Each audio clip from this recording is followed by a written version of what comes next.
हमारे हिंदू धर्म ग्रंथ में ऐसी कई रहस्यमय कथा है जिनके बारे में सब लोग नहीं जानते। तो उसी के बारे में आज हम आपको बताने वाले हैं। तो वीडियो को अंत तक जरूर देखें।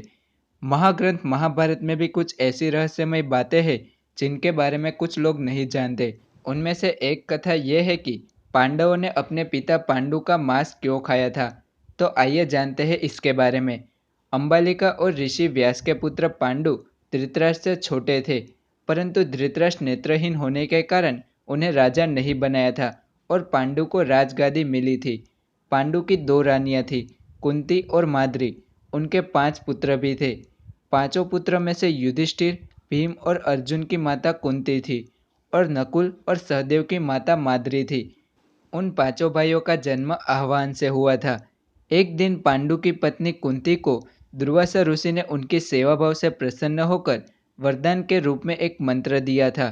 उस मंत्र का जाप करने से वो किसी भी देवता को बुलाकर पुत्र प्राप्त कर सकती है।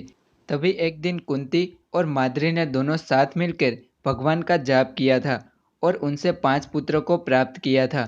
इसीलिए इन पांचों का नाम पांडव कहा जाता है।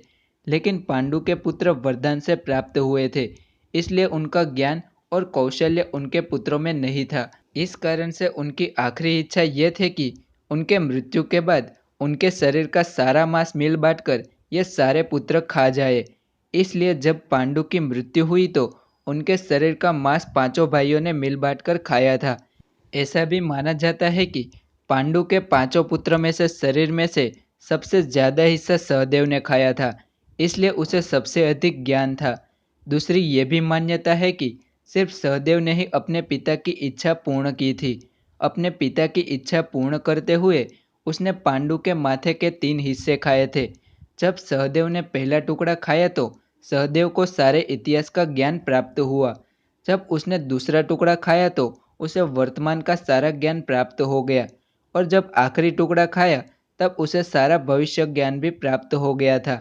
सहदेव सभी भाइयों में महाज्ञानी था।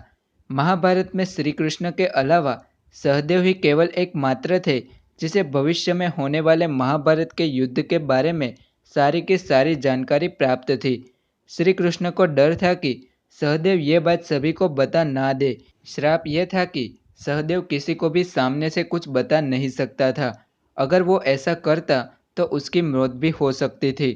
जब महाभारत का युद्ध हुआ था तब सहदेव को उसके परिणाम की भी जान थी, पर उसने कभी भी किसी को बताया नहीं था।